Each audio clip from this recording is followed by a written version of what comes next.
Welcome to Basically a Therapist, but without the degree. I'm your host, Lauren Larson, and I am honored that you're here with me in episode 30. So I want to ask you a question. How important do you think self-awareness is? And if you answered important or more than that, this episode is for you. And if you answered not so important or unimportant entirely, this episode is definitely for you. So today we are talking about self-awareness and why it should be important to you. You know, self-awareness is essential in our interactions with other people. It's important that we understand how we come across to others. What makes us think and do the things that we do, the things that we say, and how do those things affect other people? You know, self-awareness, it enhances our emotional intelligence. It just makes us more emotionally mature. It helps our decision making. It helps our personal growth and development. It helps our leadership skills. And every single one of us listening to this episode are a leader. We're all leaders. It helps with our communication. It helps with our empathy. It helps with our boundary setting. So by cultivating self-awareness, it will lead to a more intentional, more balanced, healthier, fulfilling life. You know, life isn't just about us. It's about other people. It's about how we treat other people. And so let's dive into why self-awareness is so important. And then at the end, I have 10 questions that I want to give you that you can journal/process through. So stay tuned for that. Number 1, self-awareness is so important because it improves your emotional intelligence. It is so important to understand and recognize your thoughts, your feelings, your emotions, and how to manage them. So the first step is becoming aware of those things so that way we can manage them. Because we are not supposed to be reacting. We can control our thoughts and our feelings despite what you may have heard or you may have been taught. You are in complete control of those things. And so the sooner that you can become self-aware and recognize those thoughts and feelings, the healthier you'll be, the more in control you'll be, the less reactive you'll be. You know, by being aware of your emotions, you can not only manage yourself well, but you can also communicate effectively with other people, which just helps your relationships to be healthier and better. Because when somebody can effectively communicate their needs, their feelings in a healthy way, that is so important and it's attractive. Men, when you are able to be in touch with your feelings and express them, you will connect with your woman on a better level. I promise you. We're not out here being avoidant. That's unhealthy. We need to be in touch with ourselves so that way we can show up in our relationships better. You know, number 2, self-awareness just enhances our decision-making skills because it just provides clarity on who we are, on our values, our beliefs, our morals, our goals. And when things come our way, when we are presented with situations, we don't have to sit there and wonder or flip-flop or guess because we know who we are and we can boldly state where we stand. We can boldly make decisions that align with our values and that align with God, which our values should be aligning with God.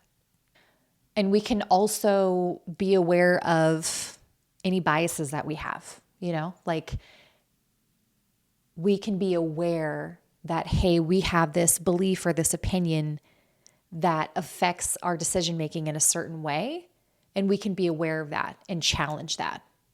We don't have to impulsively make decisions. Number 3, self-awareness is so important for your personal development. When you can identify your strengths and your weaknesses, you can identify areas that you need to improve in. And it's okay. Like, it's okay to have areas of weakness. We all do. That's called being a human being. Nobody's perfect. And so when we can identify that and grasp that concept and allow ourselves to know that we have weaknesses, then we can improve those areas, or we can delegate those areas to other people. If we're in a business or corporate or office setting, sometimes our weakest skills need to be given to somebody else whose strength that is, right? This understanding will help you be able to set and achieve realistic goals for yourself, because when you are sitting there trying to make yourself be something that you're not, you're going to struggle. And it doesn't mean that we don't need to strive to improve, but there's just some areas that we are just not strong in, period. There are some people that should not sing. No matter how much practice they have, no matter how much training they have, they're not a singer. So there's just going to be some areas that we just need to not focus on. Number 4, self-awareness leads to just being able to manage your stress better. We can recognize what triggers us and be able to identify those things that stress us out or that trigger us, things that are stressors for us, and how we would typically respond to it. We can have that awareness that if I'm in this situation, I may be triggered. Or if this happens, I may be triggered. And then we can adjust or we can prepare. We don't always have to place ourselves in stressful situations. And with self-awareness, we get to determine that maybe the situation isn't a place that we need to be in. We can remove ourselves from situations that cause us stress. Not all situations. Don't overgeneralize that. There are some situations where we just need to learn how to grow through it. And then there's some that re-traumatize us. And we need to know the difference. That is why self-awareness is so important. Because you need to know the difference on if this is something that you can handle or if this is something that's going to set you back. I recently was in a situation where I was kind of taken back again to a place in my life that was hard. And I instantly felt small again.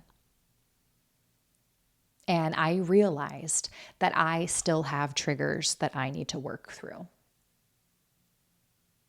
And that's okay too. Healing isn't like this. Healing is this, and it's down, and it's up, and it's down, and it's here, and it's there, it's everywhere. And that's okay. But being aware is what's important. That is healing too. Just being aware. That is part of the healing process. So give yourself some grace. Most importantly, and I might be a little biased here because this is such a passion of mine, but self-awareness will absolutely improve your communication. I said this at the beginning of the episode, but when you are self-aware, it enables you to express your feelings and your thoughts more clearly and confidently because you know. Like I said earlier, I was placed in a situation and I was self-aware enough to know this brought me back to when I was small. And I need to do something about this. And I was able to communicate that to the people around me. And that's important for you to do too. It's okay to say like, hey, I'm uncomfortable and this is why. Or you don't even need to give an explanation. Not all the time. But just knowing where you stand and how you feel and being able to communicate that. Especially in romantic relationships, especially in your marriage. There are going to be things that your spouse triggers for you. And it's important to say, hey, I was triggered because of this, and I recognize that, and I apologize. Or I'd like to work through this with you, or I'd like to talk through this with you. Do you know how far that goes for your spouse? Because you're able to just identify it, and you're able to confidently say like, hey, I know this is an area that I still need to work on and grow in. And I'd like the chance to do that with you. Game changer. And it disarms the situation. It eases the tension. I talk about this all the time in conflict, but it's important to identify your part in it first. And that takes self-awareness. Like when you can identify like, hey, I know that I did this or I said this. When you lead with that in conflict resolution, it's a game changer. It's just a little like side note I had to go on, but kind of, but not really a side note. Another reason why self-awareness is so important is that it enhances your compassion for others, and it helps you to empathize with others too. Some of us are just born empathizers. We are empaths, and others, not so much. And when you have a self-awareness, it helps you to empathize, to put yourself in somebody else's shoes because you've been there yourself. Or you can, maybe you haven't been there yourself, but you can sympathize with them. And it is so important to try to understand how other people feel. And I want to double click on this for a second, that seeking to understand somebody's feelings doesn't mean that you have to validate them. It doesn't mean that. Understanding doesn't equal validation. It's just a form of connection. Is this relationship important enough for you to create a connection? Because when you don't empathize, when you don't understand, it creates a disconnection. It shows the other person that you don't understand and that you're not a safe person for them. And that's okay. It's just an area of growth. But when you keep choosing to do that, it's not okay. So seek to understand people by understanding yourself, understanding your own emotions and your own experiences, and being able to use that to connect with other people. Think of yourself as like a mirror for them. This will help you build trust with others. I promise you. When somebody can understand where you're coming from, I don't need my husband to agree with me all the time. Maybe not even that often. I'm sitting here thinking about that and processing that as I'm talking to you guys. But when I know that he understands, oh my gosh, I feel so much better. Because if I don't think he understands, I'm going to kind of repeat myself, or I'm going to shut down. I'm going to withdraw. I'm going to just stop. And we don't want that. We want to create connection. Self-awareness will elevate your leadership skills. Promise. Have you ever had a boss, a manager, who just lacked self-awareness? Raise your hand. I have somebody coming up for me and I'm just not even going to go there. But you just know, right? Somebody that gives you a hard time about taking time off, or somebody that really makes it difficult to take care of yourself. Somebody that expects you to stay late and overextend yourself. And there are times where you need to do that, yes, but all the time is not okay, right? And so self-aware leaders are just more effective because they will lead by example, and they can help, they can just connect with you. Like, leaders, self-aware leaders are on another level. You can tell the difference when they can be vulnerable with you, when they can own their mistakes. That's a big deal. Instead of blaming everybody else around them. Self-aware leaders are able to adapt, are able to make necessary changes, and are able to, like before, empathize and communicate in a really healthy way. When you become self-aware, you become more fulfilled personally, because it helps you to be more in tune with yourself. It helps you to discover your purpose, discover your passions. And that just creates more meaning for your life. It creates more fulfillment. Somebody who is self-aware can have more peace because they know exactly who they are. They're just more content. There's something different about somebody who is self-aware. And I saved the best for last here because I had to talk about it. Self-awareness helps you to create healthier boundaries. Because you are able to recognize your limits, and you're able to set healthy boundaries around those limitations. You are more confident in being able to protect your mental and emotional well-being with self-awareness. And that sounds good, doesn't it? Like, we all want that. We all want to protect our mental and emotional well-being. And self-awareness will help you do that. Because you know exactly who you are. You know that you're separate from this person, and you know what your limits are.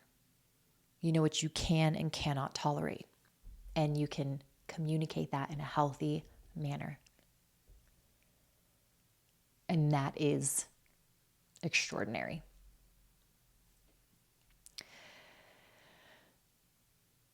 So I was asking God about what to do for this episode. I try to do that often because I don't really want to do this outside of God. Sometimes I do.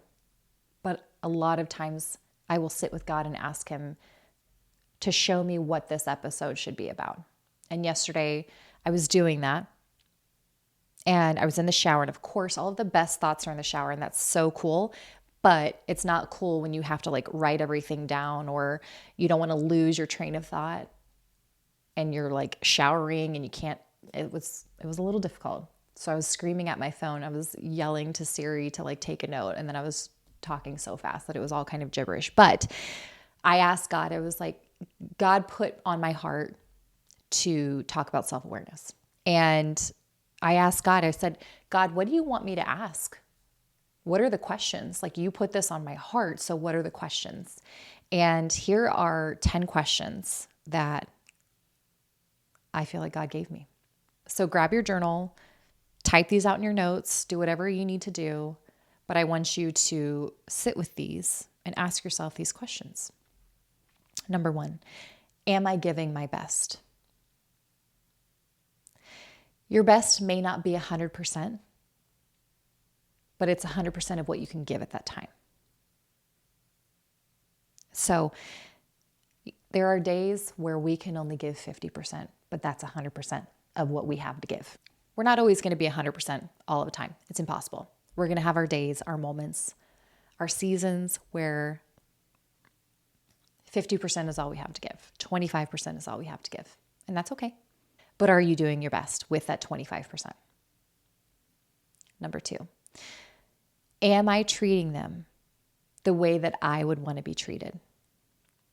And this was a little punch in the gut to me, because to be quite honest with you, I struggle with wanting to match people's energy. So if you're going to treat me a certain way, I want you to know how it feels. It's an area that I still need to work on, and I'm aware of that. And we've gotten better, but we are not there yet. And so even if somebody is treating you poorly, are you treating them the way that you would want to be treated? Because that's the golden rule, right? Treat others the way that you want to be treated. Only if they're treating you right? No. Treat others the way that you want to be treated, period. Is there more to the story? And let me expand on that for a minute. We tend to hear one side of the story sometimes. And I think it's really important to be self-aware enough to know that there are two sides to a story. People are experiencing and perceiving things through their own lenses, right? We've talked about this in previous episodes. And so things can be skewed, or it's just based off of bias or perception, and that is not always 100% the truth. So I think just realizing that there are two sides of the story, or there may be more to the story, before you make a judgment. And again, I'm preaching to myself here. We hear one side and we're like, oh my gosh. And then we start creating a story, or we start creating a judgment about somebody. Another one, how can I show up better? That one doesn't need to be expanded upon. How can I show up better? In your marriage, in your parenting, in your job, in your friendships, how can I show up better? Sometimes we get comfortable. Sometimes we stop trying as hard. How can I be better? How can I show up better? Are there other options or different ways to look at this? This kind of goes back to, is there more to the story, but it's a little bit different too. Are there options or different ways to look at this? Again, we tend to view things through our lens that has been molded and shaped by our experiences, our traumas, our beliefs, our religion, our politics, whatever, culture. Are there different ways to look at this? And that requires kind of removing yourself from the situation, detaching in a healthy way, and taking like a 30,000 foot view and looking at this situation. Are there other perceptions? Are there other ways? Are there other options? Another one, I kind of hinted at this earlier when we were talking about communication, but what's my part in this?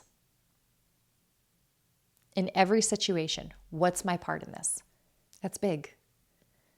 When you can identify what you've done first, especially in times of conflict, and then go to them and say, hey, I know that I did this and I apologize. And I'd like to talk about what was said or done and how it affected me. Boom. You just disarmed the other person. When you own and apologize for your part first, before attacking, before confronting, it's powerful. Powerful. Promise.